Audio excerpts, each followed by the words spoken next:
Can you play today's slide, please?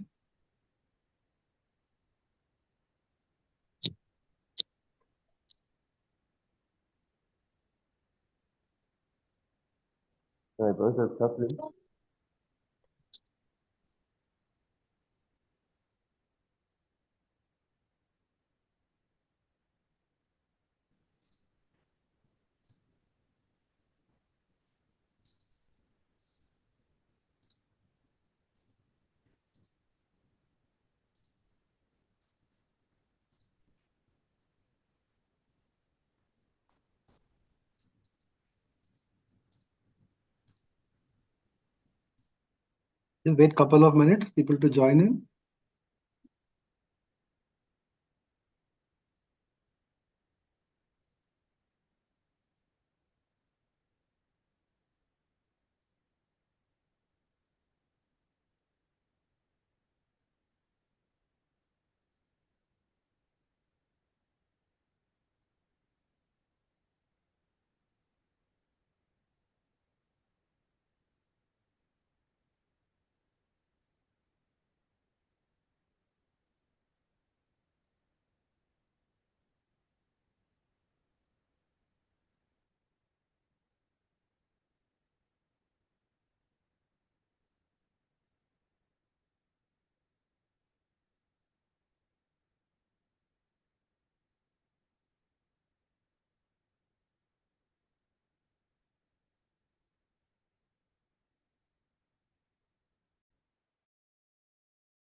Good afternoon, good evening, good morning, everybody.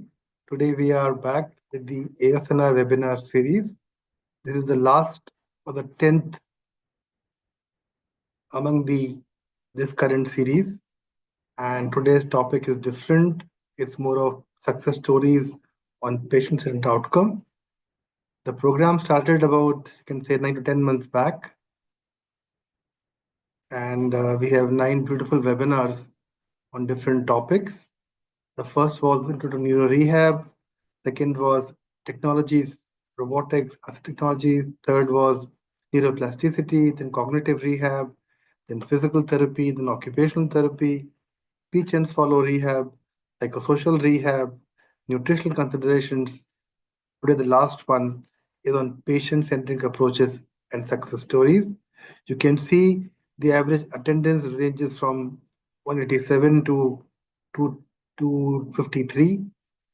So at least 250 people are attending our meetings every month from across at least 12 to 25 countries. Every webinar being watched. The good program we had under the leadership of Dr. Nimal Surya, Dr. Ferry Khan. And today we have changed slightly different topics we have chosen. The first talk today will be by Dr. Ferry Khan, followed by 3 case presentations on stroke, traumatic brain injury, and cerebral palsy. And for each case, we will discuss it also. And just see who has joined. Dr. Surya from US. He cannot sleep in the night, so he's also joined us to grace the occasion. Welcome, sir. Welcome. Hi, good morning, everybody. It is 1:30 a.m. in the night at Los Angeles. So I welcome Ferry and all the other esteemed maker. Yes, Abhishek, carry on. I'm right here, and Vitsanu has also joined. He, in spite of his tooth pain. So thank you, Vitsanu. I'm here for one of the biggest meeting of American Stroke Association in Los Angeles, and we had a session yesterday on Indian Stroke Association, with jointly with American Stroke Association, and we did speak about rehabilitation in India, how it has shaped in last 25 years. So I thank you very much. Of course, I still in jet lag, so I got up.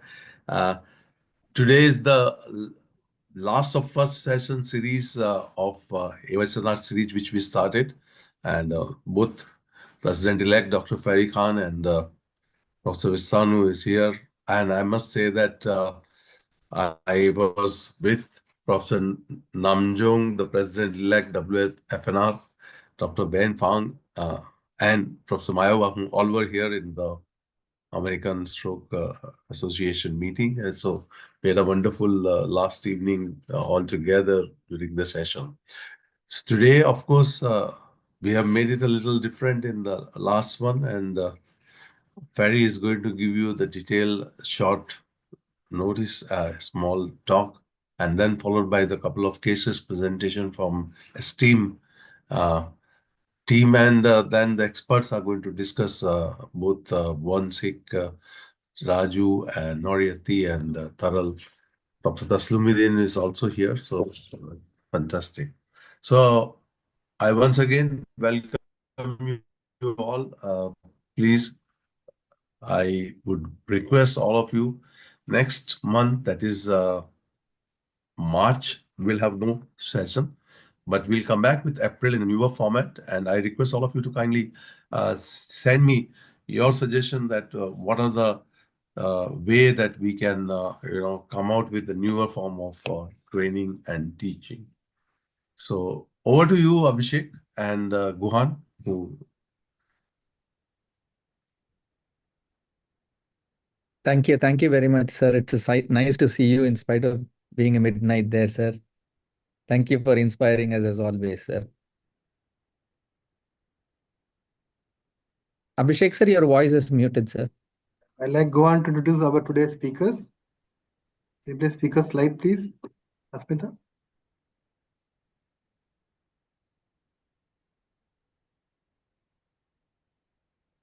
Go on, please. Yes, sir. Good afternoon, one and all present here, and morning or evening all across the globe. Today has been it's a wonderful opportunity for me, and I take immense pleasure and thanks the organizers for this opportunity. And in fact, it's a star-studded cast that we have here from across the globe. And these are the people whom I have always been inspired by. And it's my immense pleasure to introduce Professor Fari Khan, who is the Director of Rehabilitation at Royal Melbourne Hospital and Peter MacCallum Cancer Centre, Victoria, Australia. And her areas of interest include multiple sclerosis, Guillain-Barré syndrome, stroke oncology, MSKs, and disaster management. And achievements are a lot, but not limited to Sydney Licht Award by ISPRM in 2018, Haim Ring Award in 2020 for education and capacity building efforts with more than 450 scientific publications. She is elected board member of the Rehab Medicine Society of Australia and New Zealand, Australian representative for the AOSNR, and current elected vice president-elect of the AOSNR, executive member of various national and international committees, including WHO, ISPRM, Liaison Committee, and many other committees. We welcome you, ma'am. Thank you for your presence for this wonderful webinar, ma'am. Can you play the lecture, please, first, the lecture?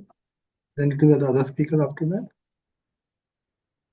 Apinda, please play Dr. Fari Khan's recorded lecture now.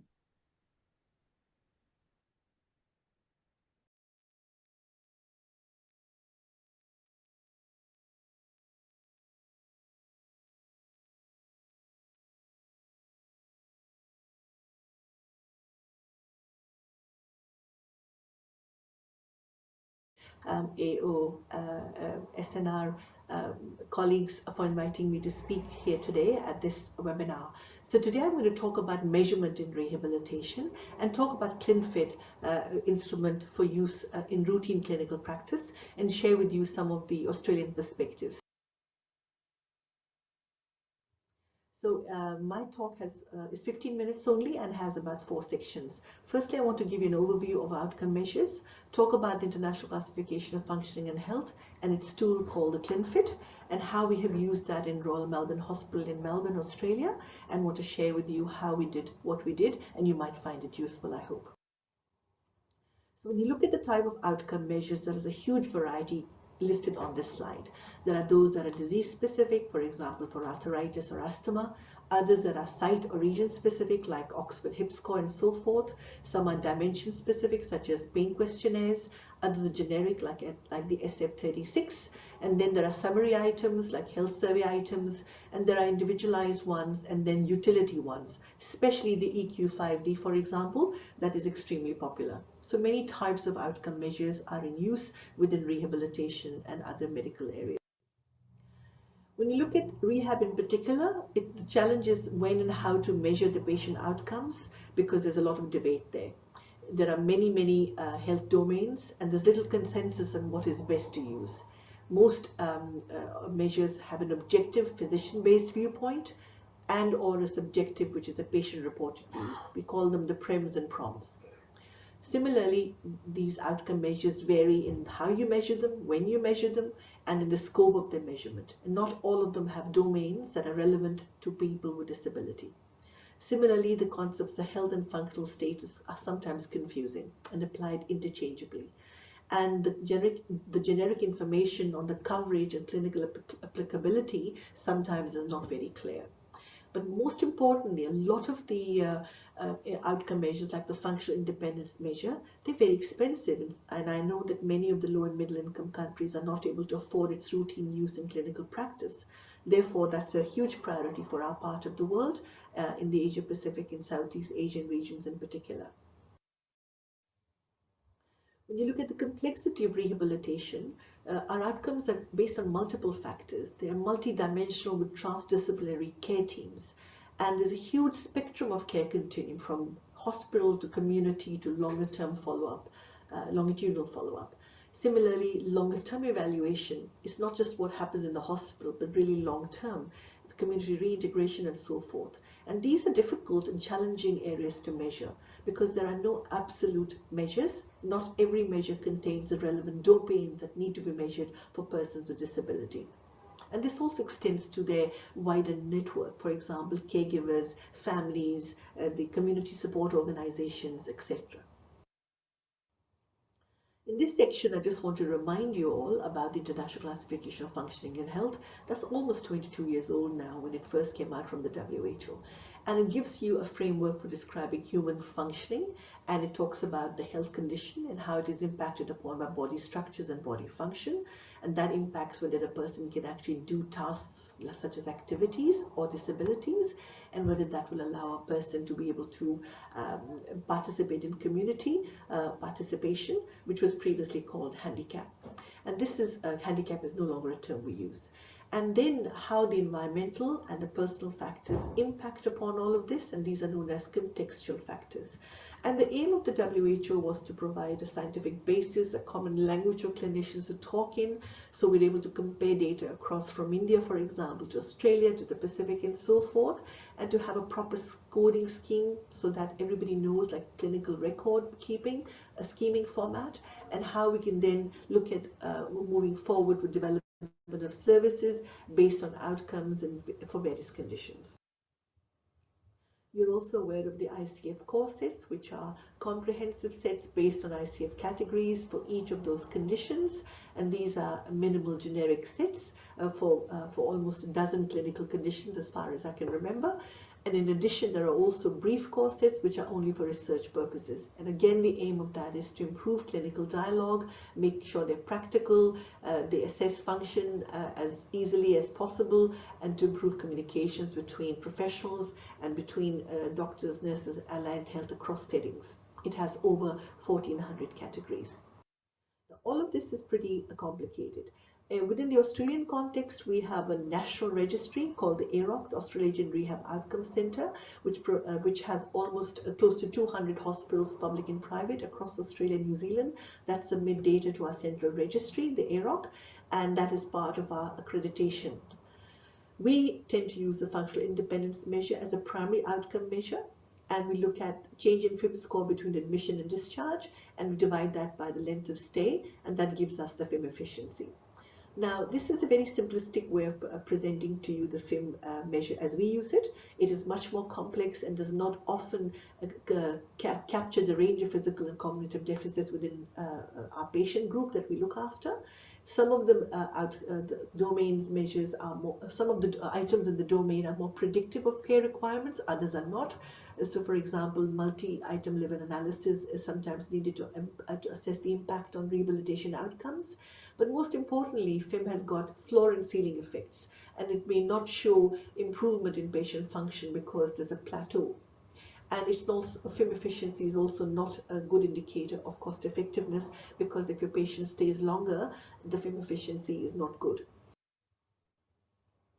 So to counter some of these challenges, the ICF was used to develop the ClinFit, Clinical Functioning Information Tool, that you see listed here.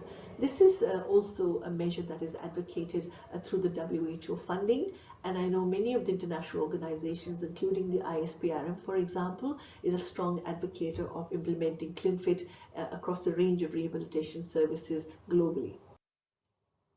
So it is a universal clinical tool to assess the level of functioning. It looks at rehabilitation service types across the care continuum, looks at different age groups and cohorts and populations. And the common metric is function, to ensure that we're able to compare data from one area of the world, one range of population to another. And very importantly, it is free to use. So there is no fee to use it, especially relevant to low and middle income countries. And there are defined categories that are with clear definition and lists, so that you can use it for almost any condition. It has 30 categories. This is the version we use in Australia. It has 30 categories.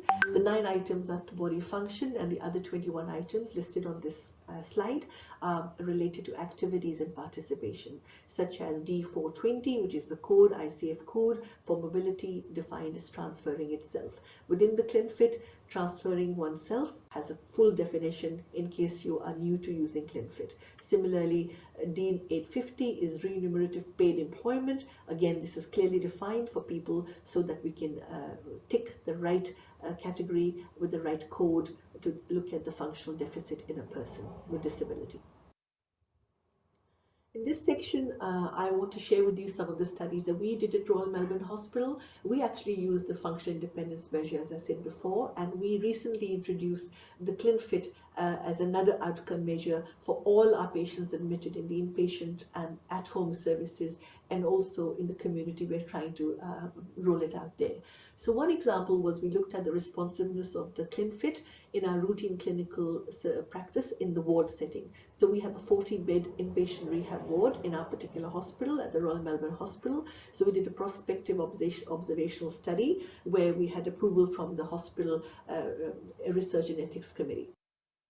And here we looked at 50 consecutive patients, and this is the demographics. As you can see, that average age is 66 and mostly male, and they have a number of comorbidities, as you can see, with hypertension, diabetes and depression as the main issues, and a range of impairments listed here, such as hemiparesis and hearing and sensory and other fatigue and other bladder bowel dysfunction, etc. The 10 most common affected ClinFit categories for our admission cohort were walking around, mobility, moving around, ADLs, carrying out daily routines, exercise, recreation, energy, fatigue, all of that. This is not rocket science. All of you in the audience have a similar cohort of patients in your inpatient rehab wards.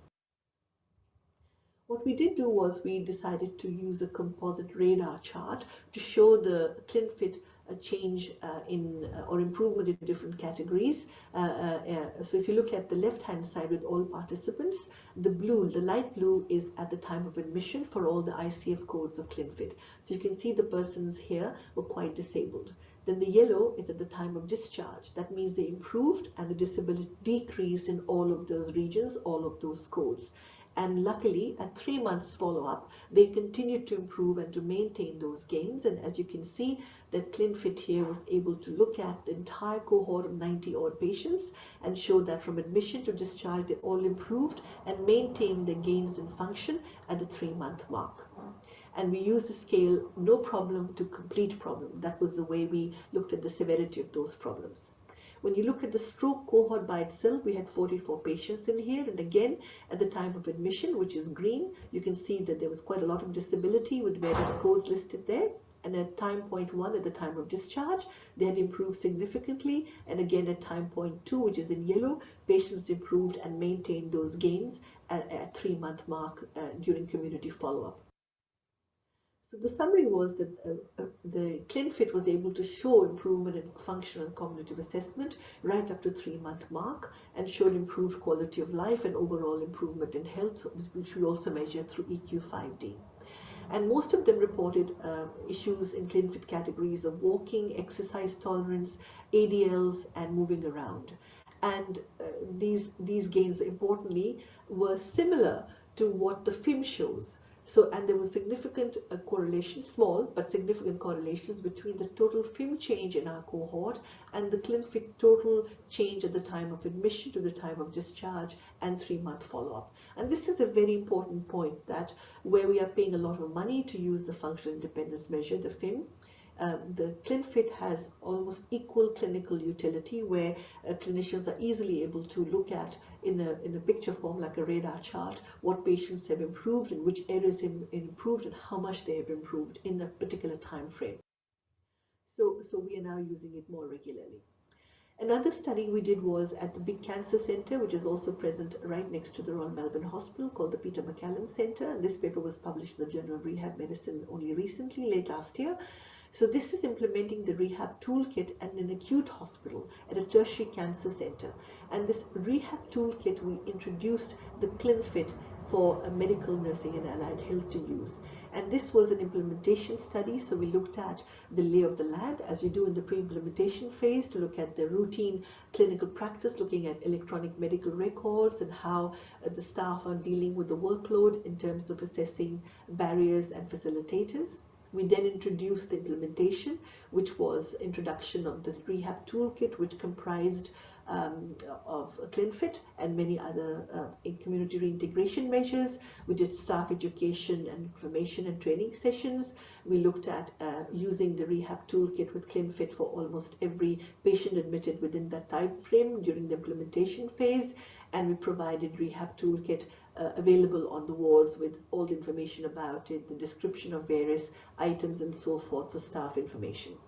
We did that for a good 3-4 months, and then we did the post-implementation phase, where we looked at the electronic medical record audits, clinical care audits, and transdisciplinary family meetings and case conferences and complex behavior management meetings and all, to see whether this intervention with introduction of ClinFit into the acute setting helped identify the deficits in patient function and whether we could improve it effectively.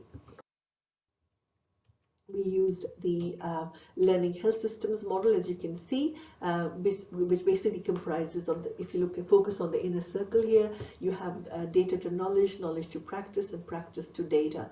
And it looks at looking at your analytical platform. In our case, it was electronic medical record. We looked at it to make clinical decision making, evaluate how we deliver care, what is the process, what changes we brought in there, whether that change in process improved the assessment tools within the electronic medical record, and then we extracted that data and looked at whether it actually worked or not. So this is the learning health systems model, which is available in most hospitals in Australia, to drive improvement in clinical care for patient-centered, efficient, equitable care. And you can see in the green areas outside, we looked at implementing the ClinFit, the 5EQD, and other measures to assess function. We extracted the data, we linked the data, we looked at real-time dashboard for real-time evaluation, data visualization. Then we extracted the reports for clinical executive, for risk stratification, our treatment plans, referral systems, communication, feedback loop within team members and family and patients, and looked at how we can improve this ongoing as a quality improvement priority. And this looked at patient and clinician experience, costs, and address in particular the barriers and enablers to integrate ClinFit into routine functional assessment at an acute cancer hospital. And we found again here that the top issues at the time of admission were mobility related and ADL related. At the time of discharge, they had improved and the issues became different: more recreation and leisure, sexual function, and paid employment. And if you look at the radial chart, which is a radar chart, which is on your right hand side of the screen, you can see again that at the time of admission in dark blue, the patients with cancer had multiple disabilities with all the codes listed on the side, and at the time of discharge in very pale blue, you'll see they improve significantly between admission and discharge. We then introduced the ClinFit into electronic medical record along with some of the other outcome measures, and we're very pleased that that is currently the case, and we were able to do that so that it's all done as a routine clinical practice now. There were many challenges where we had to convince other health professionals about the use of ICF and ClinFit, such as surgeons, oncologists, anesthetists, especially in our prehabilitation clinics, and also what is a clinical utility. Does it improve and measure deterioration in functional capacity? Does it improve coordination and communication? Does it improve referrals to community? Does it reduce variation in practice? And how we can continue to document this in the EMR, electronic medical record, and perhaps use it to educate our workforce and training and performance parameters. So in conclusion, we found ClinFit was a useful tool. It's feasible, it's responsive, it's quite comprehensive, it can be used to goal set, it is free. This is incredibly important. It's a free measure to use, and it improves communication between rehabilitation professionals and within. Currently, we have a number of studies, as you can see, that are almost complete, that we're looking at colorectal registry at the Peter MacCallum Center, and we're looking at home projects for PREMS and PROMs to see whether ClinFit makes a difference there, and is it feasible or not. And these are about to be published, so I can share the results at another time. And these are some of our other publications that we have done using ClinFit to measure rehab outcomes a bit better. Thank you very much. Thank you, Professor Ferry Khan, for such a brilliant work of and making it free for all of us. And I hope all of us can actually use it in our centers to get more research on that. Thank you very much. Any questions and comments on that? Smita, can you take Professor Teresita to the faculty? She is an attendee. Yes, sir. The president-elect, no, past president, sorry. Thank you, Ferry. It is wonderful. And I'm glad that people would be able to use the toolkit. In fact, you can do a multicentric Asian trial on a project on this with various centers doing and validating your tool for the various countries. If you wish, we can coordinate that under the banner of AOSNR and have it published under your care. Absolutely. We were talking about this before you joined us, Nirmal, which is why deliberately I have shown this. I know, I'm sorry, I went a little bit of 5 minutes over time. I apologize for that. But yes, hopefully in Indonesia, we will be talking about this. I've already spoken to Abhishek. Thank you. We do under the leadership of AOSNR so that it can continue. We take it forward. There's one comment. Of course, you have already said it is available. Somebody wants to know, is it available to now? Yes, it is available. It's free. And if you have trouble accessing it from the WHO site, I'm happy to send it to the committee, and you can download it from there. Or directly email me. I'll send it to you. No problem. Okay, thank you. Let's take it forward. Go on to the next speakers, all 5, 6 of them together. Can I have the slides, ma'am? Yeah, so next we have Dr. Noor Hayati Hussain, ma'am, who is a consultant and head neurological rehabilitation unit from Malaysia with several publication and major awards, including awards for excellence in public service, Ministry of Health. She's a project lead, best researcher award, and vice president from 2022 to 2024. We welcome you, ma'am. Thank you very much. So I'll share my slides now.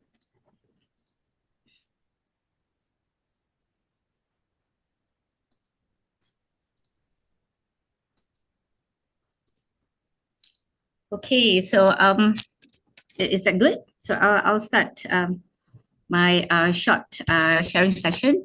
So this will be on patient-centered approaches in neuro rehab. One of these success stories, I would say it's a success story, but a very insightful story as well.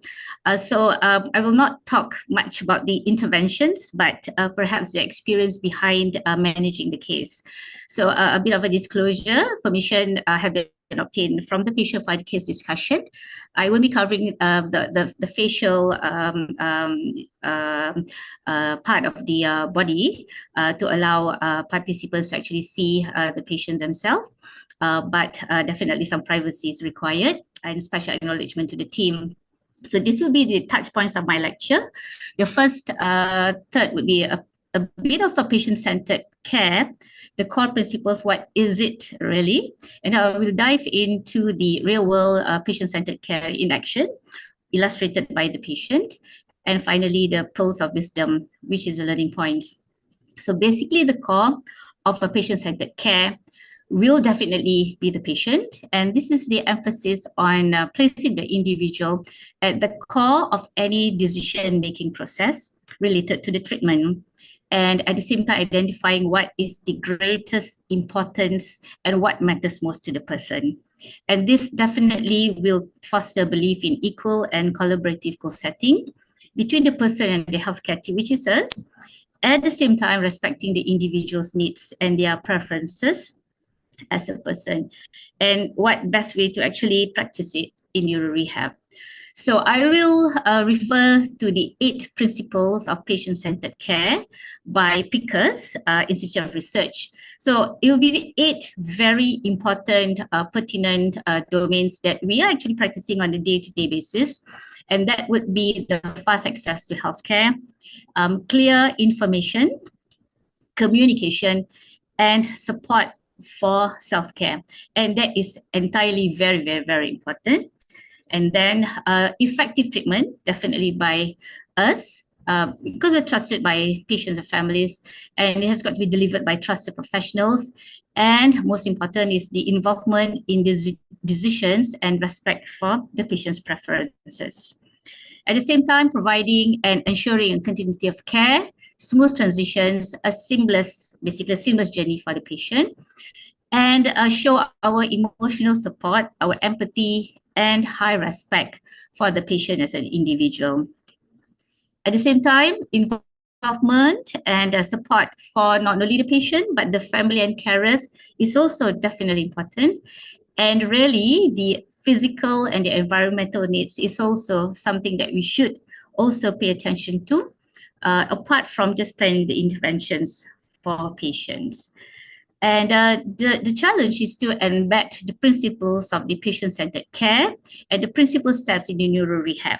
Basically, we know that we have assessment, goal setting, interventions, and outcome measurement. And in any of this, the chain will definitely require clear information, communications, and support for self-care, definitely effective treatment for the interventions, community of care, and also emotional support and involvement throughout the whole neuro rehab process. So basically, the new patient-centered care in neuro rehab will focus on tailoring the treatment plans to the individual needs, preferences, and values. And we take and regard patients as our partners, together with us other healthcare providers, and looking at them from all aspects of a person, including the spiritual, social, and socio-economic perspective. And I'll delve into my patient. Meet FK. He's very young. This was many years ago. He's young. He was 19 at the time we first met, active, and likes fast car, although he doesn't drive by himself. And this is not his car really, it was somebody else's, but he thought it's good that he's in white. And he lives in the Sekinchan town, which is a semi-rural area. And this town surrounded by paddy fields. So he's used to being in open space, active, and being in the environment most of the time. He has a lovely family, good support. And this is him together with his mother, father, sisters, and also brother. So notice the difference between him and the other family members.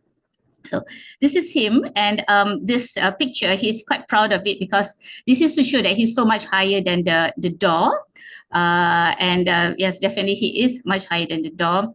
He uses a very thick spectacles, almost as thick as probably 2 to 3 cm, because he's lost his lenses. He doesn't have his natural lenses, and he's got significant musculoskeletal deformities. So yes, typically he looks like a muffin. And with the systemic features that he has, and going by the revised giant nosology for Marfan syndrome, he did have tall stature, aortic wall dilatation as well, very long spidery arms and fingers, significant joint hypolaxity, significant pes planus, kyphoscoliosis, and bilateral ectopia lentis with post-surgical aphakia, which is loss of the lenses.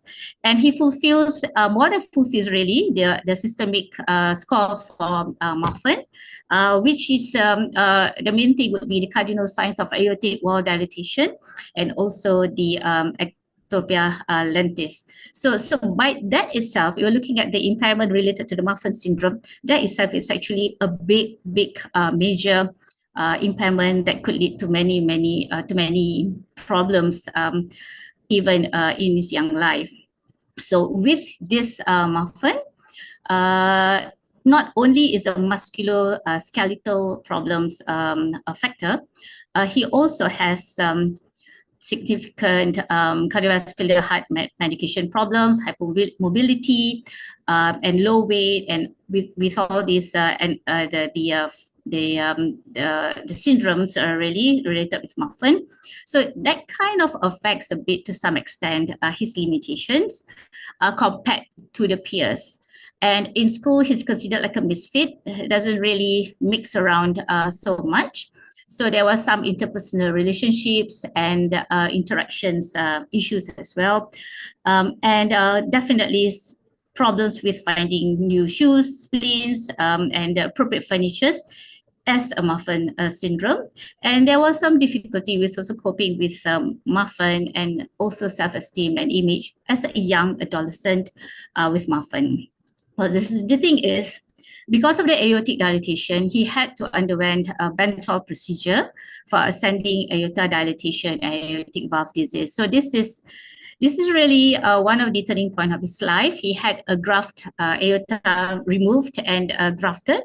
And the ventral procedure is actually a big major cardiac surgery, for which unfortunately post-operative period, this was complicated with a right MCA territory infarct, cardioembolic in origin, and unfortunately with recurrent pericardial tamponade as well. He had the surgery in the National Heart Center. So it was a prolonged stay there, and it was rather eventful, really. So he was actually admitted for close to 3 months in the Heart Institute. And after 11 weeks, approximately 11 weeks, that was the first encounter with him. When he was thought to be much stable, the cardiothoracic surgeon referred him over for an opinion for stroke rehabilitation. So obviously he presented with the whole Marfan syndrome constellation of signs. There was the stroke-related impairments commonly associated with right MCA territory infarct. There's prolonged immobility with deconditioning as well, and because he had the ventral procedure, so there was a lot of cardiac implications and precautions that is required. So when he first came in, he wasn't appropriate for rehab really. He still had a cardiac tamponade drainage there because it was still ongoing for him. But after, I think, the first 3 weeks after the first encounter, he was actually deemed suitable for rehab. And we actually admitted him later. But now, because of this Marfan syndrome, right, there are a lot of anatomical complications, the CVS, the musculoskeletal, and the ocular complications as well, together with the psychosocial impact. And with the stroke, it just became a big tipping point. We had hemiparesis, the hemianopia, the neglect with a concurrent post-stroke depression as well, not to mention the recovery of the heart post-procedure. And on top of that, he's also a young age as well. So there were a lot of considerations when we admitted him for rehab. And really, where do we start? There are a lot of precautions that is required, and because of the Marfan itself, that causes a big significant challenge to rehabilitate him, unlike another person with a similar right MCA territory infarct. And there was a lot of anxiety as well together with it, and FK and the family actually expressed themselves he especially feels that he's heavily sinking and slowly drowning, and the family feels that they're put down into a sinkhole.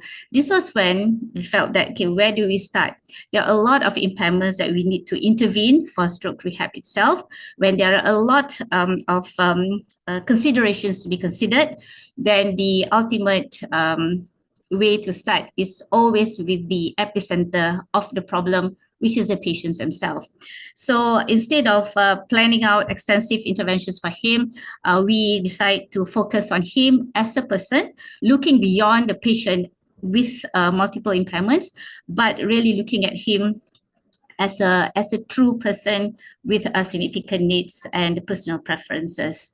And this is from the eyes of the patient and caregiver, because we know that there are enormous challenges encountered after a stroke, basically from the acute care, the stroke crisis itself, some expectations for recovery, and then finally the crisis of discharge before they were sent home. So in him, for the stroke survivors during the stroke crisis itself, there might be some limited memory of the face. It was just a blurry, insignificant phase of his life. He couldn't remember much, but of course, during the inpatient rehab, there are high expectations for the recovery, and he was focused on getting better and returning to pre-stroke life with the Marfan syndrome, and expecting intensive therapy and marked improvement, and some considerations before he's actually being discharged. And that would be from the point of the patient themselves. But from the point of the family caregivers might be in a crisis mode because there was not much of a preparation.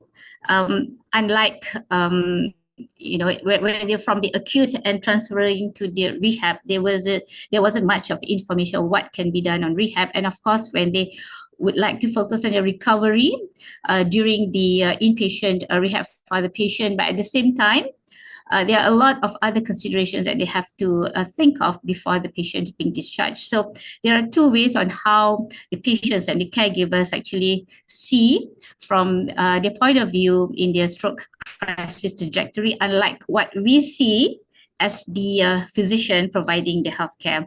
And really, it is not uncommon for them to be feeling sinking, drowning, and put down into the sinkhole. So the challenge would be, how do we embed the principles of the patient-centered care?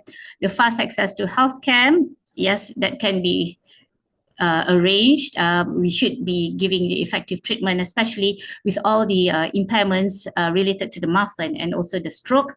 But at the same time, involving them in decisions in respect for their preferences and giving them clear information communication, because we know at the end of the day is what the patient preference it really matters, and we need to also engage and ensure participation from the side of the patient and also the family member.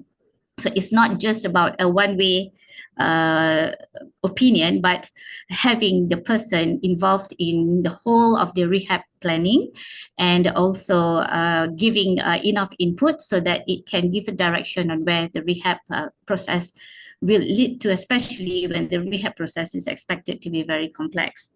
So when we implement the patient-centered care, the first foremost and most important is personalized care, tailoring the interventions, and it goes to each patient's specific circumstances and health status. So this will come with goal setting and involve the patient themselves. Comprehensive communication is a must, and doing it in a holistic approach, which is just the core nature of what neuro rehab is all about.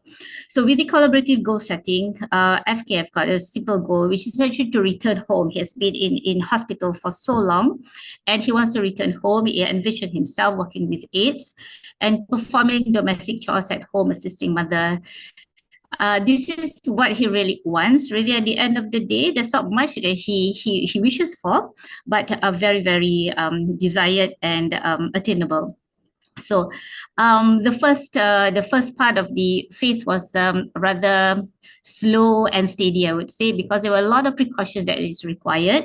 I wouldn't go into the intervention because the interventions would be the same for the stroke patients. It's on getting the motor recovery, attending to the hemiparesis, and also the interventions for the neglect, and also some scanning therapy as well for the hemianopia.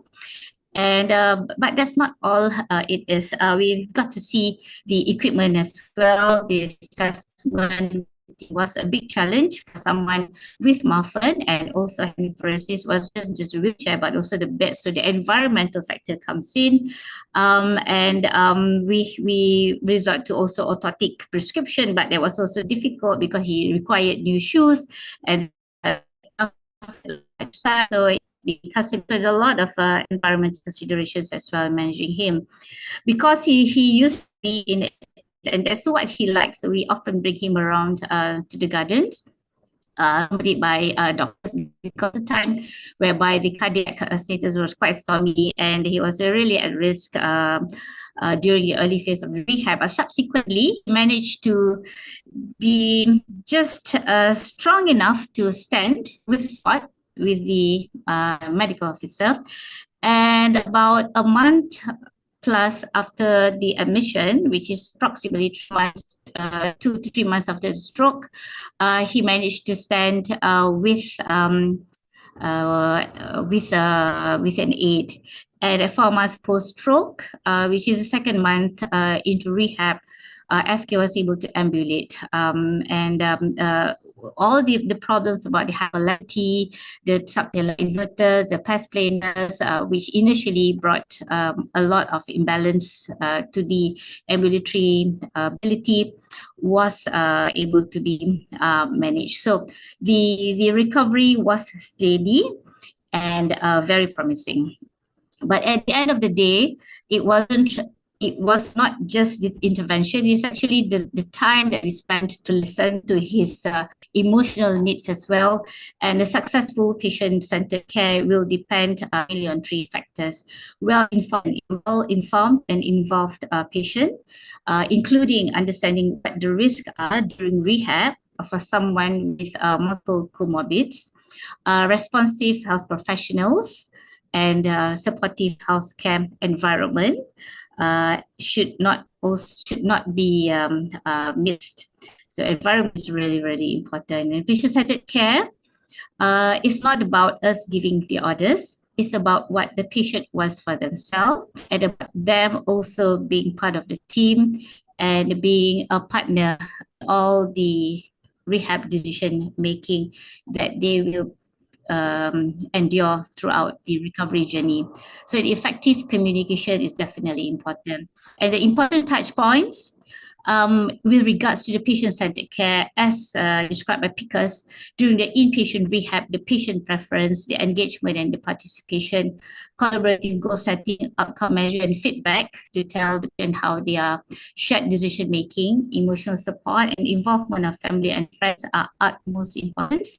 And subsequently, when they are discharged home, the empowerment and the advocacy, and for him to be able to be networking with other Marfan patients, not many of them, with enough information and support and ongoing emotional support and involvement is ultimately very, very important. So this is to highlight the 8 principles which we embed in our neuro rehab practice. So he ultimately went home, able to perform some domestic chores. He's tall enough to even wipe the fan. That's how tall he is. But he doesn't really use the left arm that much.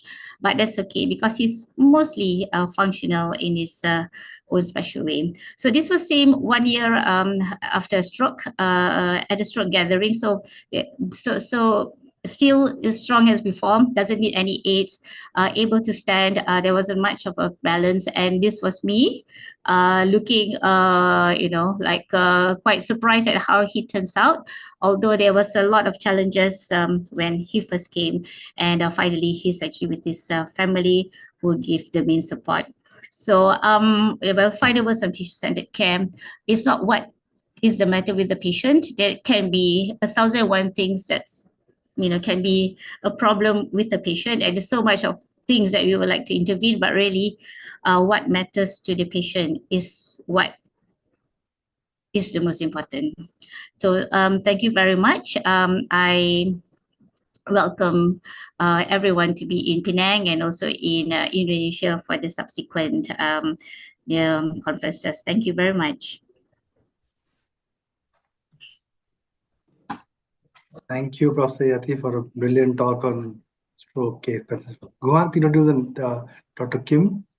Yes, Next. thank you, Dr. Hussain. So Next. thank you for sharing your experience. So Dr. Next Kim, is Dr. my Kim, one second. pleasure to introduce Dr. Won Seok Kim, who is a professor from the Department of Rehab Medicine, Seoul National University College of Medicine, Seoul National University from Korea.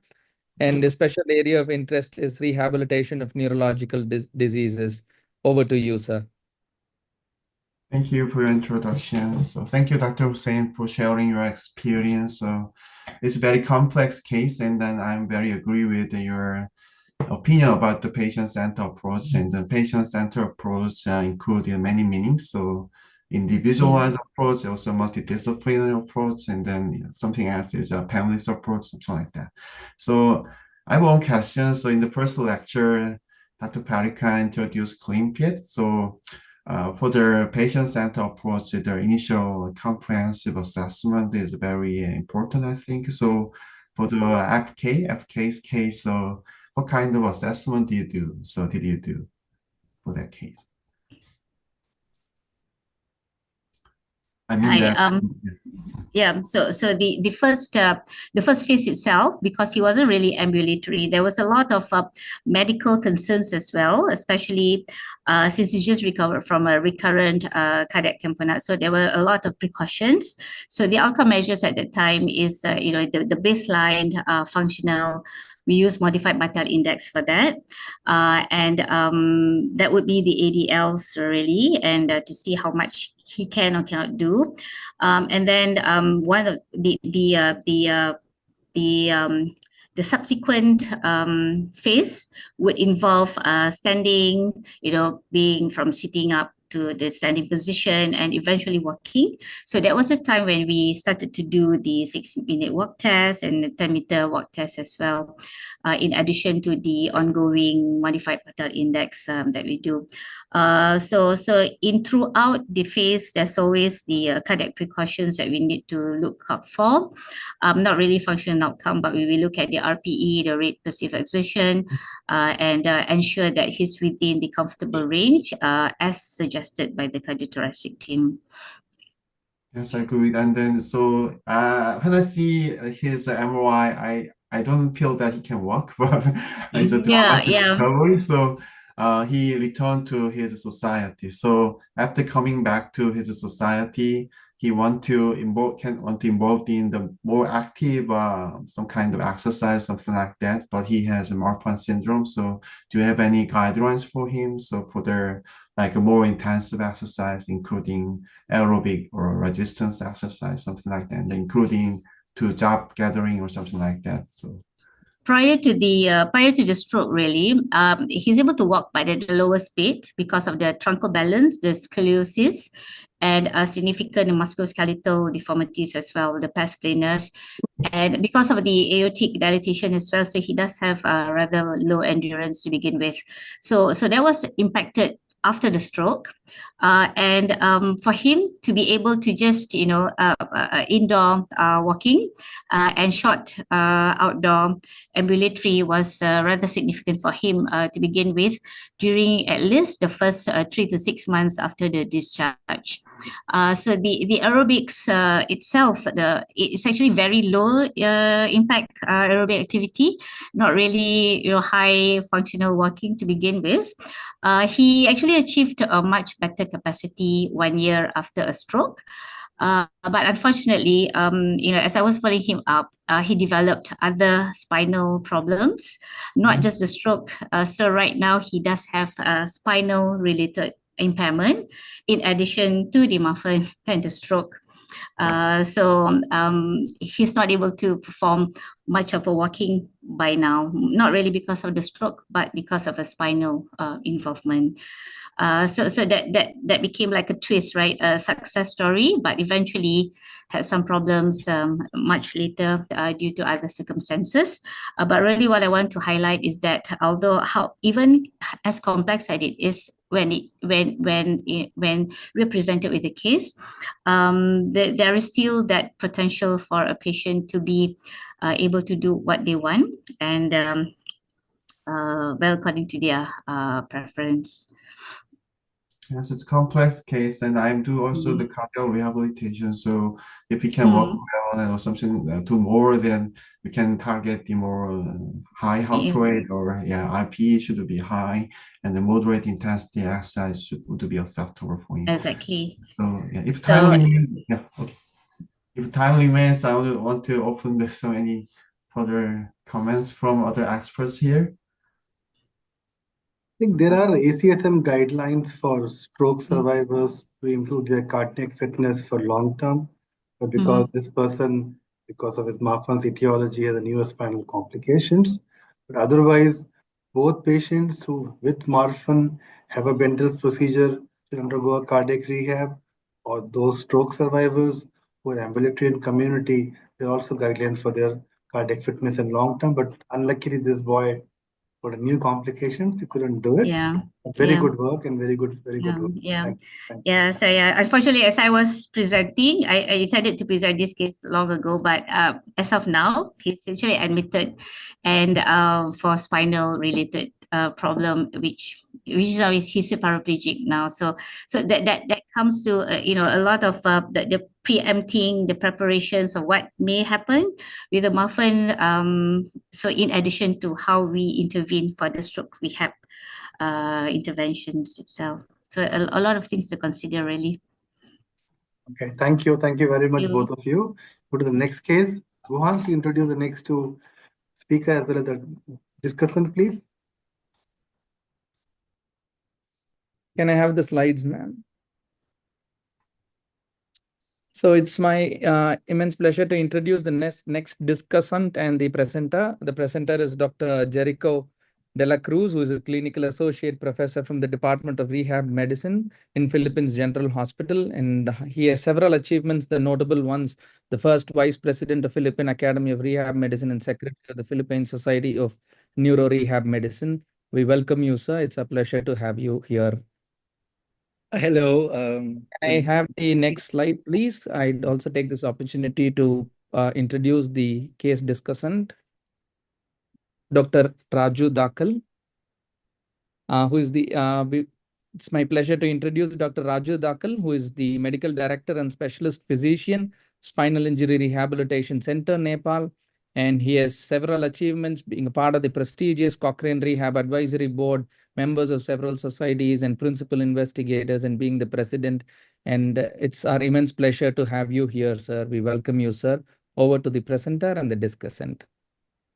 Hello, good afternoon. I just want to correct something. I'm not the first vice president. I'm the outgoing president. So my term is almost over from the Philippine Academy of Rehabilitation Medicine. I won't be discussing the case today, but I will be presenting one of our senior resident from the medical city in Ortigas in the Philippines. His name is Dr. Joseph Emmanuel Barcelon. Hello, good evening, everyone. I'm sharing my slides.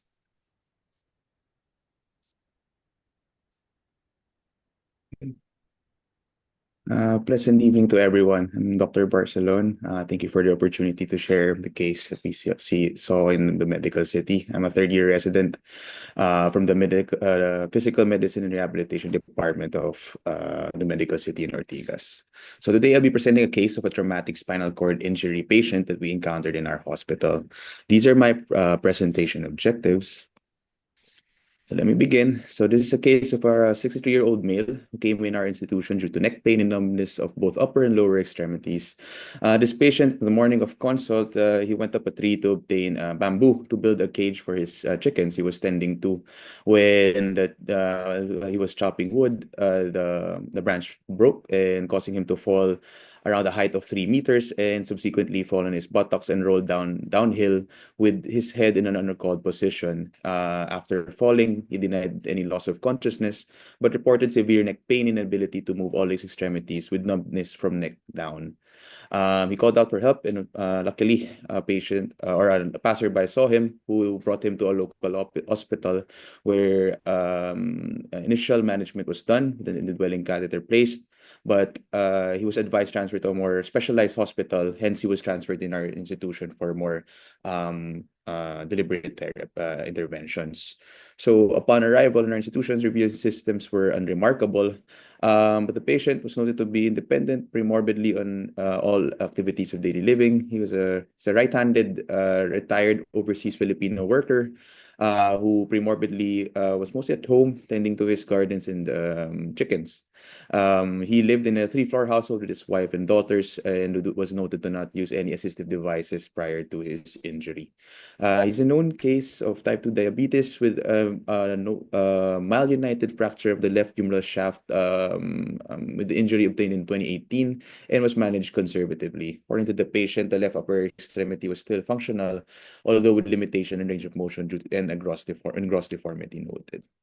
So upon arrival in our emergency department, this was the admitting examination by the orthopedic service at that time. The patient was noted to have multiple facial abrasions with direct tenderness over the cervical and thoracic spine. He was noted to be tetraplegic at that time with decreased sensation from C5 to C5 down. He was also noted to have poor tone on the digital rectal examination and negative for his bulbar cavernosus reflex during the examination. So these were the x-rays done in our emergency department with no fractures or dislocations reported. With a consideration of a annular disc calcification versus a dislodged spur at the level of C5, C6 of our patient. So these are the AP and lateral views of the said x-rays. So an MRI was done to be able to visualize further the injury of the patient with noted ossification of the posterior longitudinal ligament from C2 to C7 with noted severe central spinal canal stenosis, spinal cord compression, and a compressive myelopathy at the level of C2 to C5. Other findings in our MRI's examination noted cervical spondylosis, mild compression deformity at C5, and multi-level disc desiccation from C2 to T1. These are other views of the said MRI. So admitting impression at the time was a spinal cord injury, an incomplete spinal cord injury classified as Asia B with ossification of the posterior longitudinal ligament. So upon hospital day 1 or upon the second hospital day, he was already noted to have improvement of muscle strength at the lumbosacral, the lower extremities, the lumbosacral segments, with also improved sensation at the said areas. There was also improvement of feeling of bladder fullness at this point, but the indwelling catheter was kept in place as the patient was still unable to void freely at this time. Reflexes were also noted to be, reflexes were noted to be increased, with deep tendon reflexes being rated at +3 during this period. So with the findings, the patient was then referred to orthopedics, or was already scheduled for surgery with the contemplated surgery to be posterior decompression, laminectomy, and a fusion of C2 to C5 and a lateral mass screw fixation, which was done the following hospital day. Fortunately, the patient tolerated the procedure well, and intraoperatively, the patient was referred to the neurology service in order to be able to do intraoperative monitoring, and the intraoperative findings showed improvement in the somatosensory evoked potentials of the upper extremities after the decompression was done.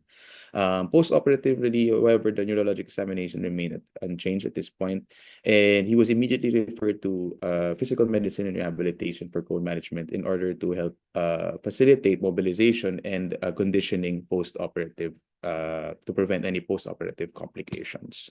So this was our initial evaluation in our service, and at this time, the patient was noted to have still impairment in sensation from C5 to L1, and motor function at this point was about 4 out of 5 from L2 to S1. There were some limitations due to the pain post-operatively. At the level of C5 to T1, for the upper extremities, the best motor function was noted to be at 2 out of 5, 2+ out of 5. Light touch and pinprick sensation were intact at the perineal area with an intact bulbar cavernosus and inner wing already at this point. Patellar tendon reflexes, or the reflexes, were still graded to be +3. We also evaluated the patient's swallowing in order to assess for any problems with this the intake of his nutrition. We noted that it was intact with no problems. However, we just had difficulty with swallowing harder foods with harder consistencies.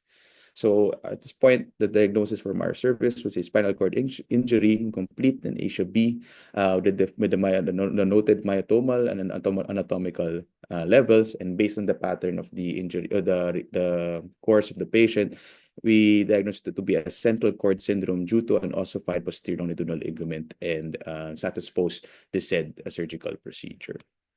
So institution, no, in assessing our patients, no, we determine the rehabilitation problems and goals based on our evaluation. So this is also aligned with the patient's baseline functional status and the functionality that the patient desires to be able to recover.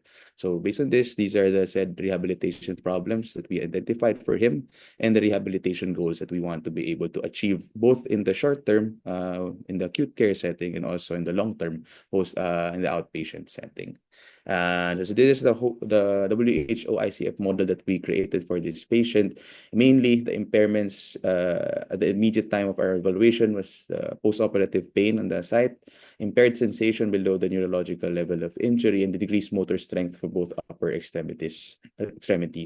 So this limited our patient's ability for independent mobilization, and the post-op site pain limited his ability to be able to eat solid foods. In terms of participation, at the time, we noted that patients unable to continue or would be unable to continue his home projects and his hobbies of tending to his chickens in his garden. We noted also the environmental factors and the personal factors associated with the patient, and mostly the factors that we noted to be remarkable would be the lack of a rehabilitation facility near his household, which is often what we see here in the Philippines.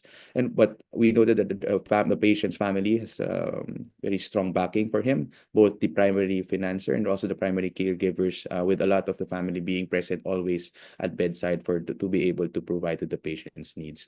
The patient himself also showed strong drive to recover, which is a good prognosticating factor for him. So based on this, we create our rehabilitation plans for our patients, and mostly for him, we referred him to our physical therapy team to focus initially on improving the different or to be able to meet the different acute goals for our patient. So this just summarizes his course of rehabilitation in our institution. At the end of 5 days of intensive post-operative rehabilitation, or about 8 days in the hospital, with the patient doing 2 days of rehabilitation at his bedside and 3 days done at our rehabilitation center, his upper extremity motor scores improved from 20 to 24, and his sensory subscores improved from 62 to 72. By discharge as well, we were already able to improve the patient's mobilization status from being able to sit to be able to already tolerate some ambulation with help of a walker. So subsequently, we referred the patient for continuation of rehabilitation as outpatient, and was asked to follow up regularly with his rehabilitation physician and also his orthopedic surgeon.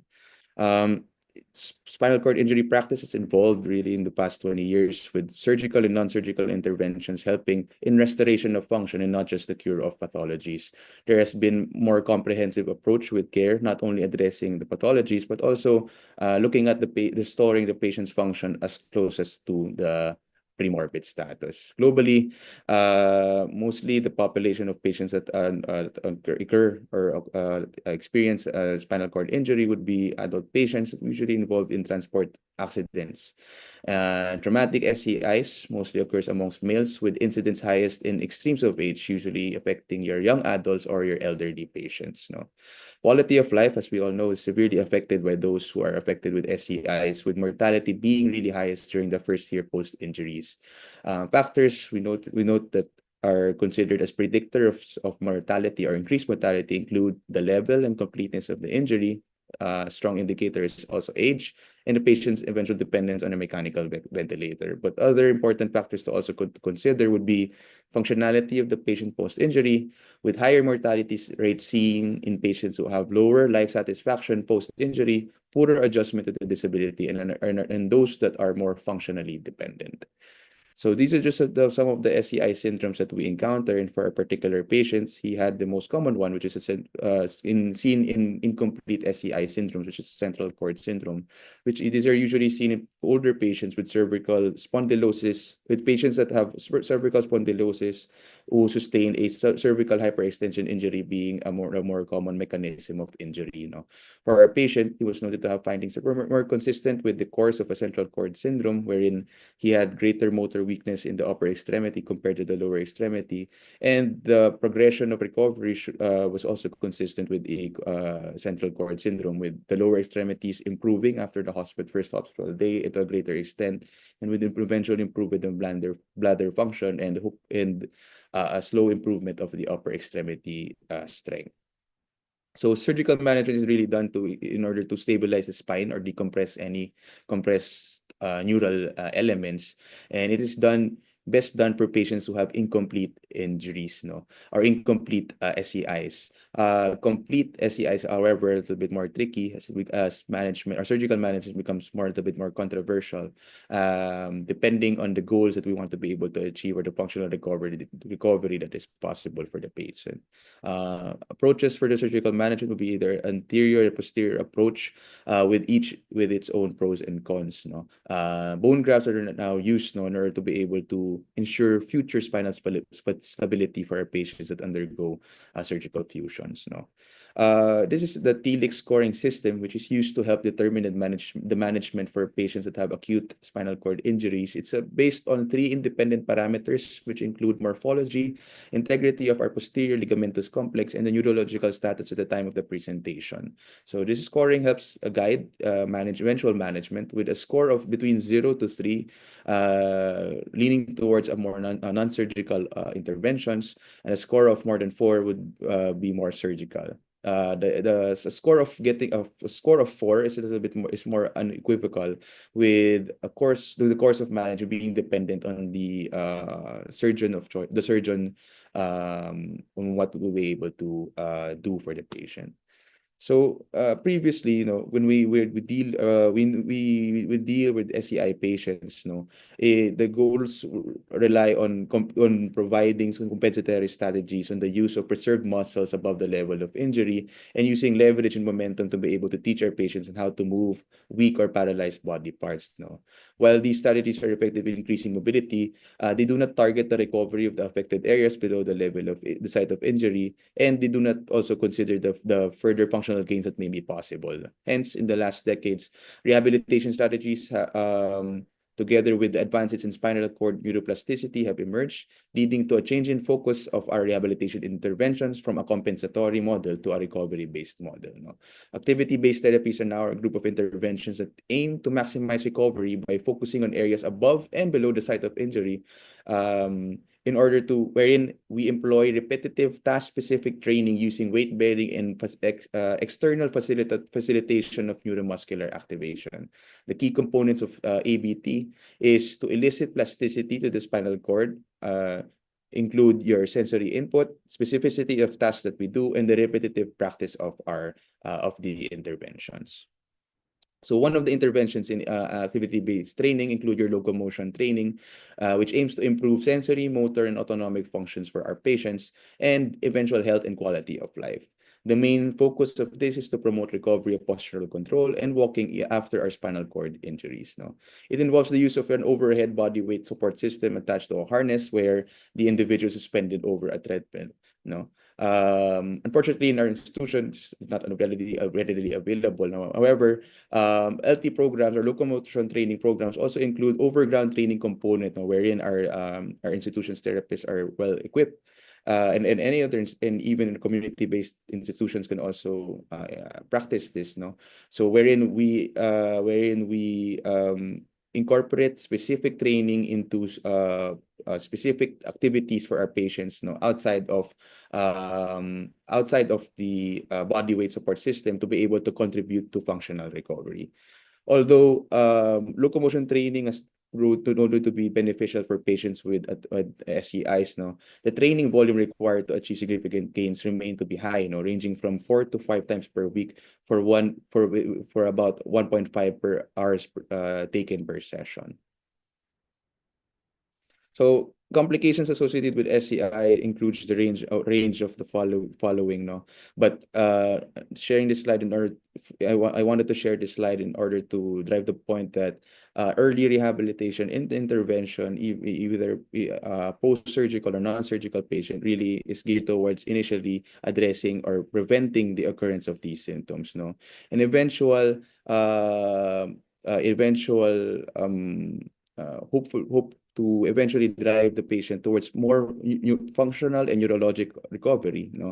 Since studies would show that higher sensory motor scores in the following areas have shown greater discrimination for ability of a patient's ability to walk after a year, improved quadriceps femoris muscle strength, gastrocnemius muscle strength, and improved sensation over the following areas. Patients that have our other factors that we need to consider, of course, would be our age and initial motor strength that may be rather very strong determinants of ambulation. So speaking of outcomes, which is usually what our patients ask us after these kinds of injuries, the study I looked at showed that patients who have central cord syndromes have actually showed good recovery outcomes, but it varies from 40 to 97%, with age again being a strong influencer of the results. Younger patients have a twice or higher chance of independent walking, but however, recovery plateaus at 2 years post-injury. Compared to other kinds of spinal cord injuries, self-care tends to be a little bit more problematic due to the weakness in hand functioning. So in conclusion, traumatic spinal cord injuries need immediate evaluation and prompt treatment in order to be directed to better health, better outcomes. And a shift now has been seen towards functional recovery rather than just curing the patient's pathology. And it's critical now to be able to refer the patient to early rehabilitation to be able to maximize the window of recovery for the patient. Thank you. Thank you. Your comment, Dr. Ajudakar. So thank you, Dr. Joseph. It's a very nice presentation, the case presentation, and as well as very briefing about the spinal cord injury, its outcomes, and more focus on the central cord syndrome. So as we know, spinal cord injury is a complex neurological conditions that affects motor sensory, autonomic, and also some of the social and psychological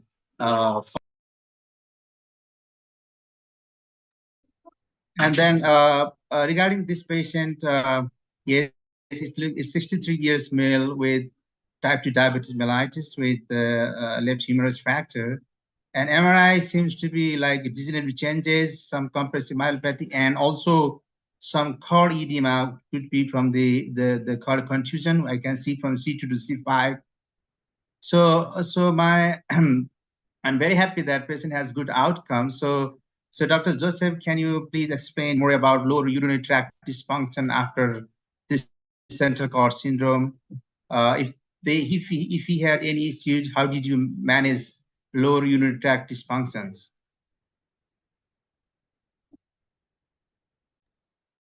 Thank you for that questions, Dr. Hello, sir. Hello, sir. Okay.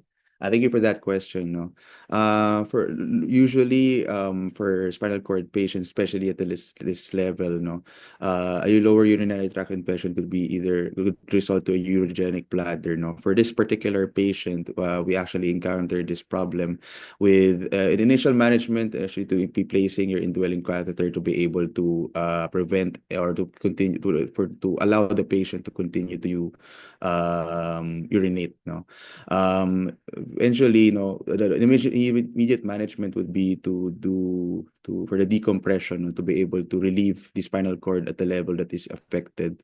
Afterwards, monitoring the patient for improvement of the bladder outcomes will be important.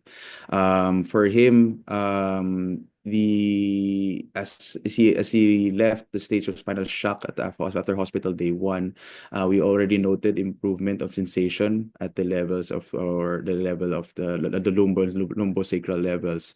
So eventually we started some bladder training for the patient with clamping done on the Foley catheter. Eventually, this was resulted to the patient being removed from the Foley catheter and being able to void freely. One of the factors actually that we noted to be helpful would be the immediate mobilization post-operatively, as this helped with normalizing the bowel and the bladder functioning for the patient. No, it's also helped recover or improve the activities or the normal functioning of the patient. No, so for any patients in our institution that would have a little bit more problems with or more sustained or long-term bladder functioning, we also refer to our urologist friends, to be able to assess the patient for any obstructive symptoms that could be hampering him, and be referred for appropriate intervention.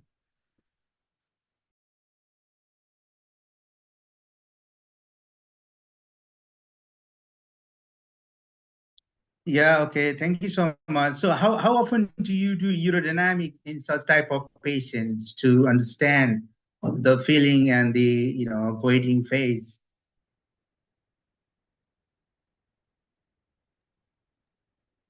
Sorry, sir. Can you say that again?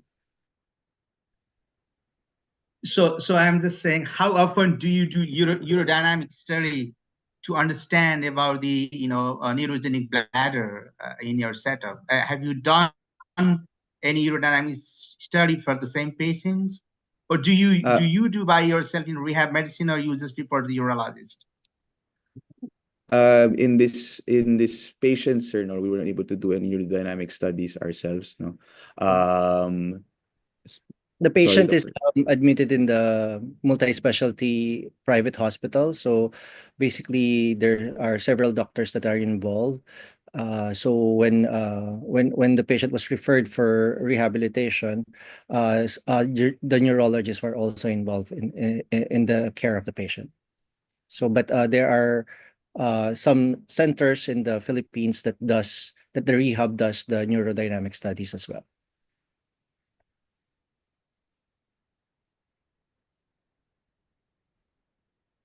Okay, Dr. Abhishek.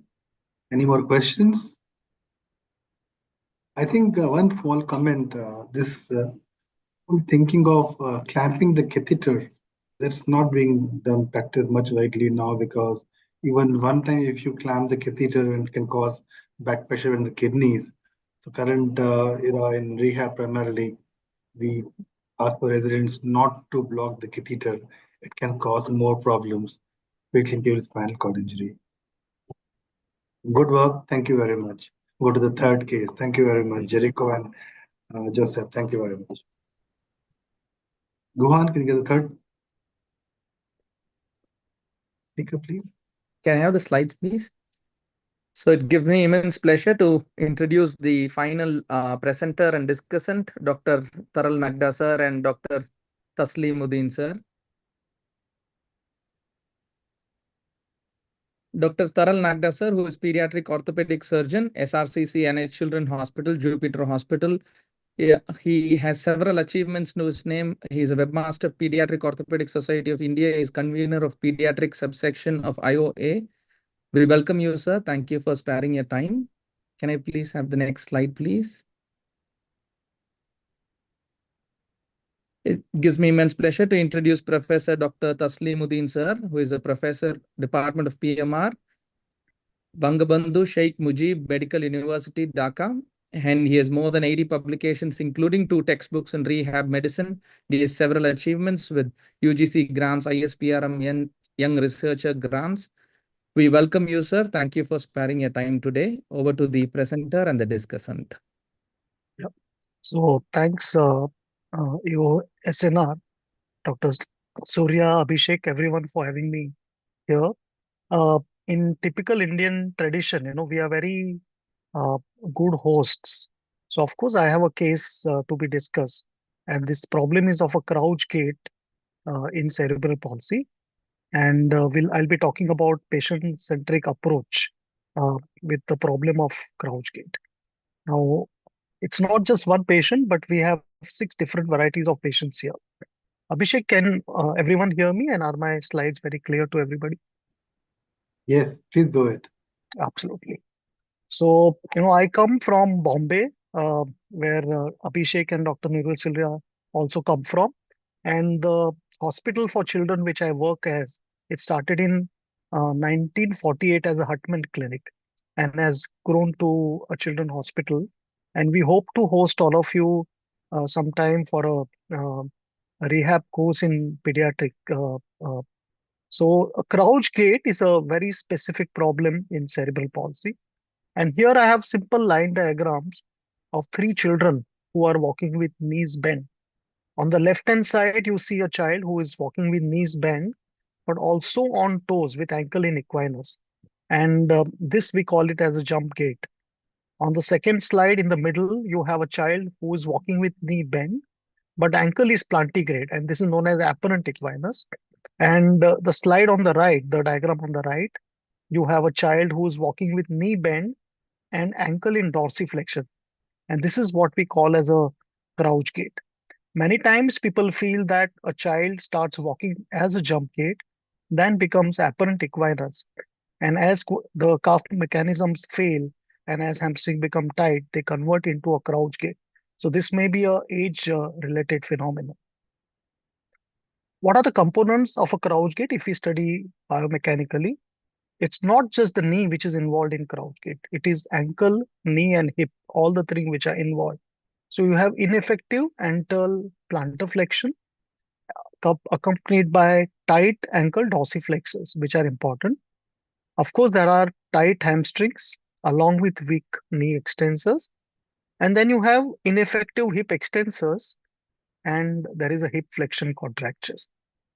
But this is all body structure and function. And Abhishek will tell me that according to WHO classification, this is doctor centric or a care or a professional centric. It is not patient centric. There are different types of crouch.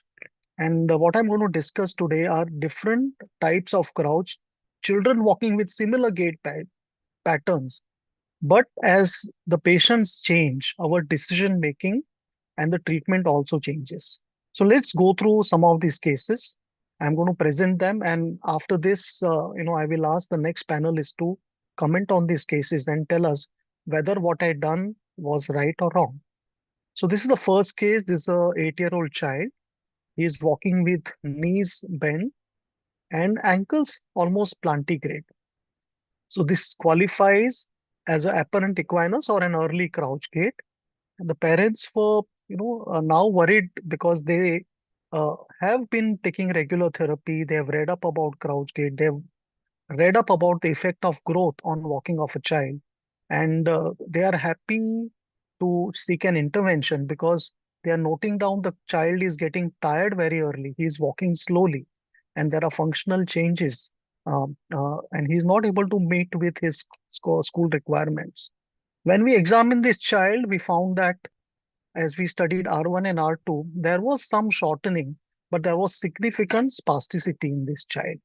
The hamstring, the functional popliteal angle was 0, and we could stretch the hamstring to 25 degrees when we tested for a slow stretch. So based on these examples where there was mild flexion deformity, significant spasticity, and just little bit of shortening, we did a gait analysis and found that there was ankle dorsiflexion as the child was walking, and there was knee flexion in the stance phase, which continued into the swing phase in this child. And we decided to treat the spasticity in this child, 8-year-old child. We did not want to weaken the hamstring by lengthening them. So we injected botulinum toxin in his hamstring through an ultrasound control, and also give a simple plasters with wedging to correct the knee flexion deformity. And this child, you can see after 3 sittings of wedging, we were able to correct the knee flexion deformity. So very patient-centric approach for a patient who's staying in rural area without major surgery, just botulinum toxin and plasters, which were done in a camp setting. We were able to get this child's stance from knees which were bent to knees which were straight. And you can see at end of 1 year, we went back and did a gait analysis of the child. The child was able to now walk with knee extension in the mid stance phase. His step length had increased, his speed of walking had increased, and he was able to walk a longer distance and feel less fatigue. He was able to carry his school bag and walk from his home to a place where he would get a school bus, and that satisfied his functional demands. Coming back to a second case, this is the 8-year-old child again, but with more severe knee flexion contracture. He is also a compensated crouch because he's not requiring any support or a walker, but he's able to walk small distances at home and in school, but he's not able to go outdoors or play with his friends. So, his participation is affected, and so is affected his activity. In this child, as we examined, we found that the knee flexion deformity was there. And by doing a Tardu scale, there was a severe shortening of the hamstring muscles. You can note here that the ankle was in dorsiflexion, knee was in flexion, and hip was also in severe flexion. So this child, we did a bilateral medial hamstring lengthening and plaster. And you can see after the surgery, again, we were able to get him straight in a completely straight knee extension in the mid-stance phase. And these are videos of the child in the gait lab where we can see that now he's able to walk straight. What was surprising here that the pre-operative gait analysis showed that the ankle was in dorsiflexion and hip was in flexion. We did not do any intervention at the hip or the ankle, but just by correcting the knee flexion deformity, we were able to get his ankle to be plantigrade and correct his knee flexion. And this was possibly due to biomechanics that we were able to put his hip extensors and ankle plantar flexion in a better biomechanical position. So you can see there is a overall improvement in the graphs at the knee, hip, and the ankle level in the sagittal plane kinematics. Also, the speed of walking and the step length has increased, and he's able to do better. Coming to a third case, where again this child is walking with a crouch gait, with a foot problem where there is a midfoot break and a lever arm problem. He's again a compensated crouch because his back is straight and he does not require any support. And this child, the difference is that he has severe knee flexion deformity. And in this case, just releasing hamstring or lengthening them is not an answer. Also, we can see that there is flexion deformity at the hip level, as shown by his kneeling posture. So with this child, we decided, again, having a patient-centric approach, we needed to correct his knee flexion deformity. But he is very young. If I do an osteotomy and put a plate, with his growth, the plate would migrate proximally and there will be a recurrence of crouch. You can see here that he was having severe pain in the knee because there was a stress fracture of lower pole of patella. So how do we address this child? So this child, we decided that we are going to address the knee flexion deformity by affecting growth of the lower femur and also lengthen the hamstring. So we did hamstring lengthening, we did serial plaster, and we did this epiphysiodesis screws so that the anterior growth of the lower femur was restricted. The posterior growth was allowed to occur. And in around a year's time, we could see that, month by month, his knee flexion deformity gradually improved. and he was able to walk straighter and straighter and straighter as time passed. You can see his examination before surgery, and bottom his examination finding after surgery, where his knee has become completely straight and his ankle subtalar joint. We did a Moscas procedure to stabilize his foot, and as a result of this, we put him in a better biomechanical position to walk. His stress fracture of the patella also healed because he was no longer walking with knees flexed. So you can see his gait before surgery, and this is after 2 years after surgery, after an ankle surgery, we had a chance to record his gait where he was able to walk straight and do well. This is now a fourth case where we have an adolescent crouch, an older child. 12-year-old child has already undergone botulinum toxin, hamstring release. He hardly is able to walk. A child who is very intelligent, very enthusiastic, but hardly can go to school, cannot participate, doesn't have any peer group, cannot go for school picnics, outings, and generally has started scoring low in his academics. But what was encouraging that his kneeling was very good. He had good hip control, and that made us to think that can we make him to walk better. So for him, plan was that we wanted to correct his mechanics and his muscle length at the same time. And this we did by doing a femoral osteotomy, shortening of femur to correct the hamstring length, getting the knee straight through this femoral osteotomy, also getting the tibial tuberosity down, by doing what is known as patellar tendon advancement, so that patella would come down and improve the quadricep power. So with this bilateral, marathon surgeries, we were able to get him straight, to stand straight initially. And this is his video almost 6 months after surgery. You can see this, a lot of rough streets of Borivali in Bombay, where there is water on the way. And he's able to negotiate this with straight hands, with just elbow crutches. And he's able to walk almost a kilometer. And this is the time then when he started going to school, performing well in his academics. He started going for his school picnics to Rajasthan and Madhya Pradesh, and he's become a very avid social media player now. He runs an organization to provide employment to people with disabilities, and has almost 1 million view on his Instagram channel. So from a child who could walk barely any steps to a person who's ready to conquer the world, this patient said this change was possible through a patient-centric approach. This is the last one of the last cases I want to discuss. An adult, an adult with crouch gait, with dystonia is also a problem. He's walking with his hands apart because tone is an issue and balance is an issue. So we work with him through a rehab team initially to provide him balance. And after that, again, he was suggested a surgery where we did a femoral osteotomy and tibial tuberosity transfer to make his knee biomechanically better. And you can see that now he is able to walk with a straighter gait, and he now works in his father's shop very actively, and he is an earning member. And last year he also got married.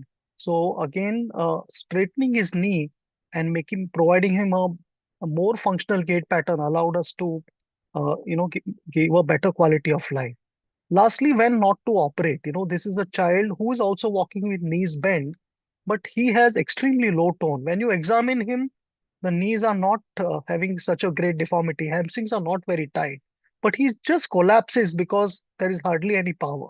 And in his case, what really helped was just giving him a pair of stable AFOs, solid AFOs, and a continued therapy to improve his muscle strength and awareness of the body.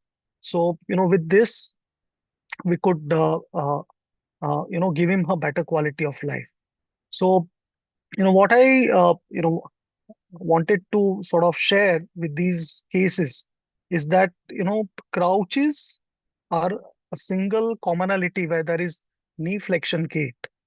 It is common between all crouch gait patterns, but as the patient's age changes, the requirement changes, and the patient's clinical evaluation changes, our treatment approach changes. And with the same knee flexion gait, if the patient type changes, we are able to offer a different treatment solution to improve their activity and participation in the society. So I think with that, no, I will unshare my screen and we are ready for discussion from our colleagues. Thank you. Thank you, Zaral. Very nice discussion of 6 cases of crouch with different treatment options. Really heartening to see. Professor Taslimuddin, I think I cannot see him now. He joined in the beginning.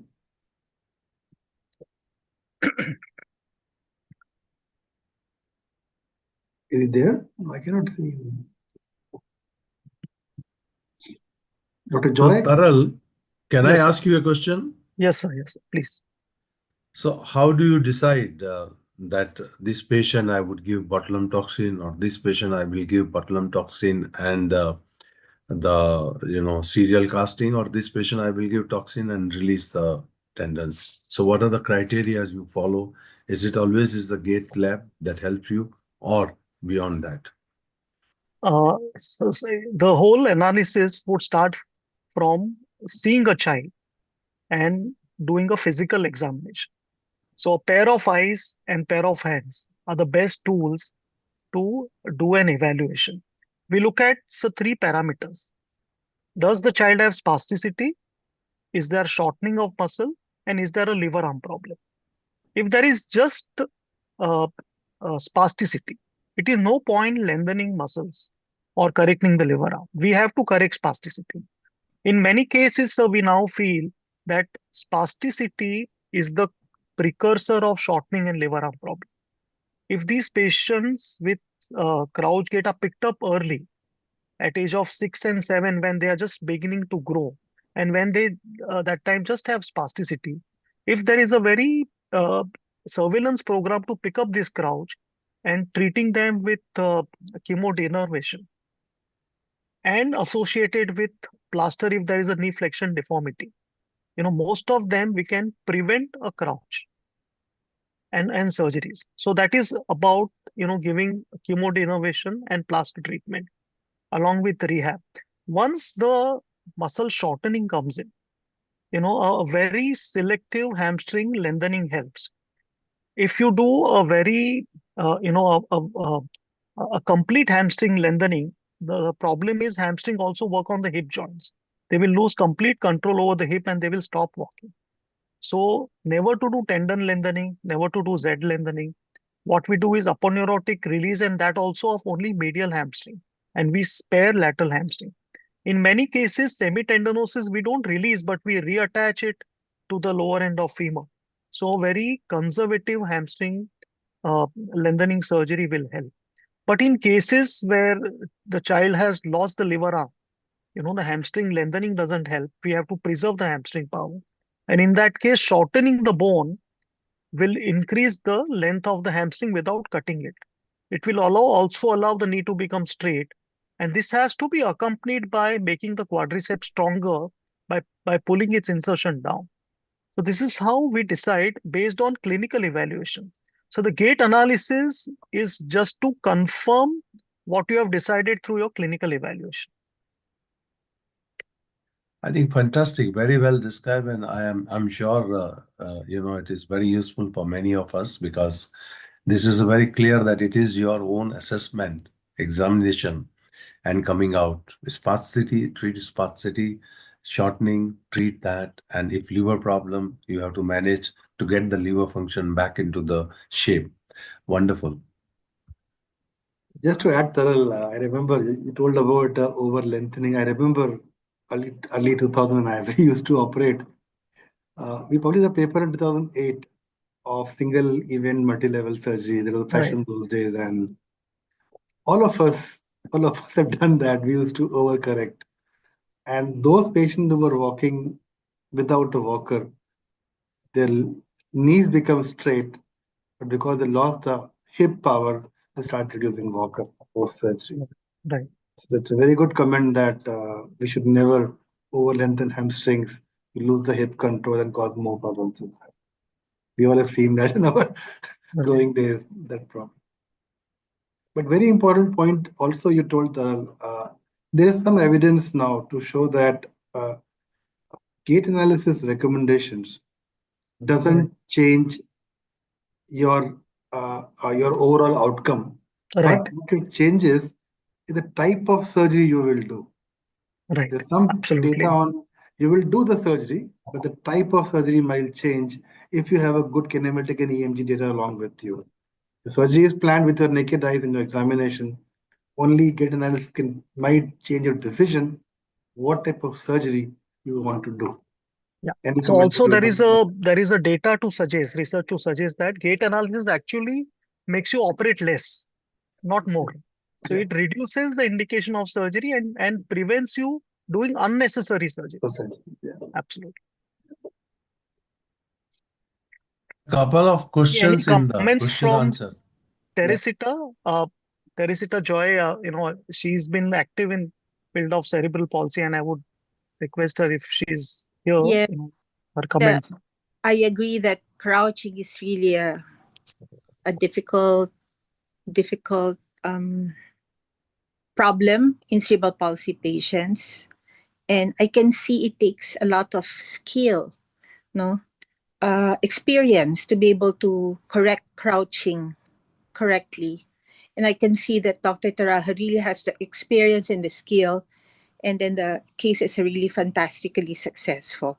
But I'm sure along the way, there are a lot of, as you said, some tweaks along the way that probably didn't answer crouching. It takes Right. very good evaluation of where the crouching is coming from. I agree with that. Sometimes crouching is not coming from spasticity. I also agree with that.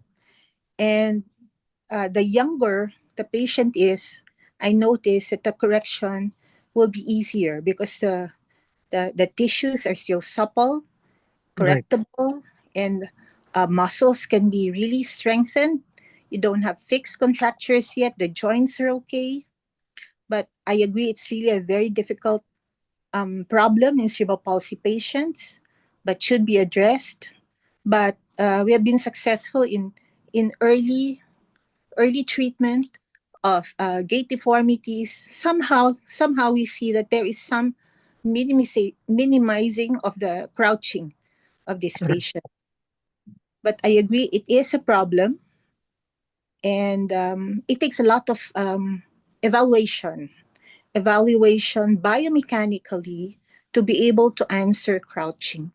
And I congratulate Dr. Terrell because he has the skill and the proper evaluation, which he probably has acquired through years of seeing so many patients, also that is able to treat crouching successfully. Thank you, Professor Joy. Thank you. Yeah. A couple of questions, Tarul, for you. Yeah. How long do you put the cast after the tendon lengthening surgery? And what was the dosage for botulinum toxin? Yeah. So nowadays we are casting less and less and less. Many times if at end of my hamstring lengthening surgery, if I'm able to get a good knee alignment, I will just give a push knee brace and do early mobilization and less of casting. We do plasters only when there is a fixed flexion deformity of the knee.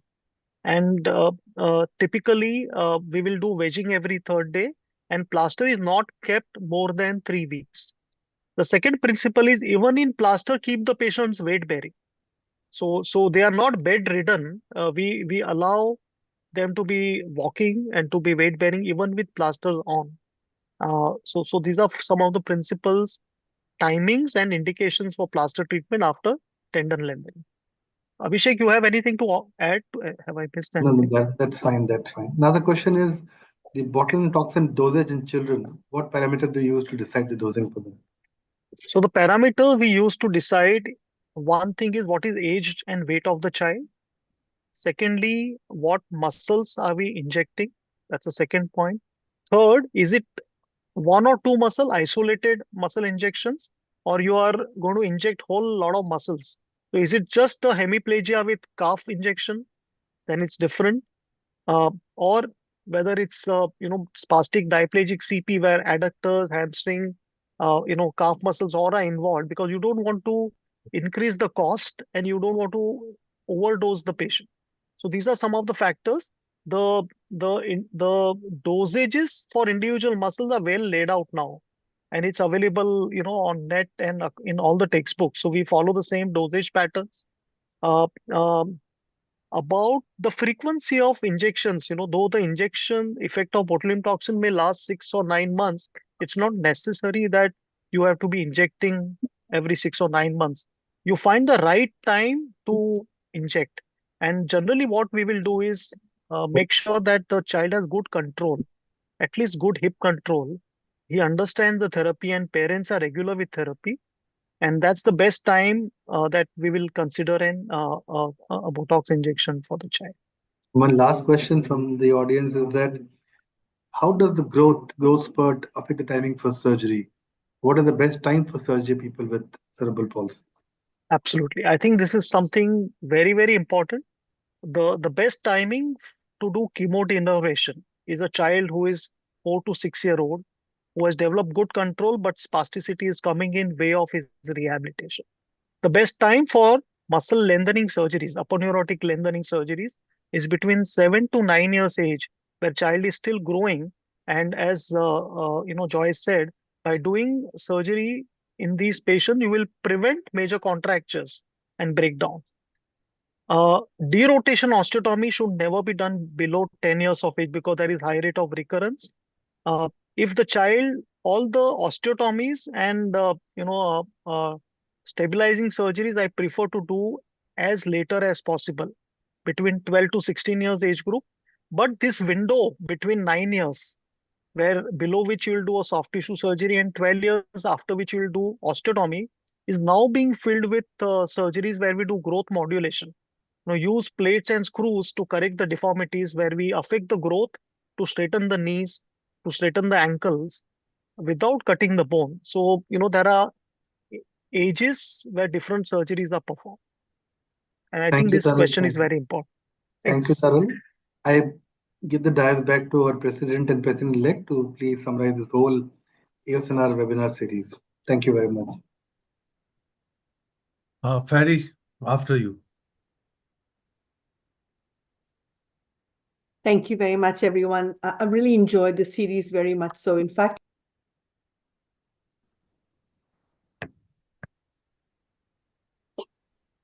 Oh.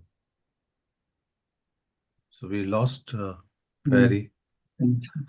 Ladies and gentlemen, it is wonderful to have this 10 series, which we started last year in the March, and we are able to conduct it successfully.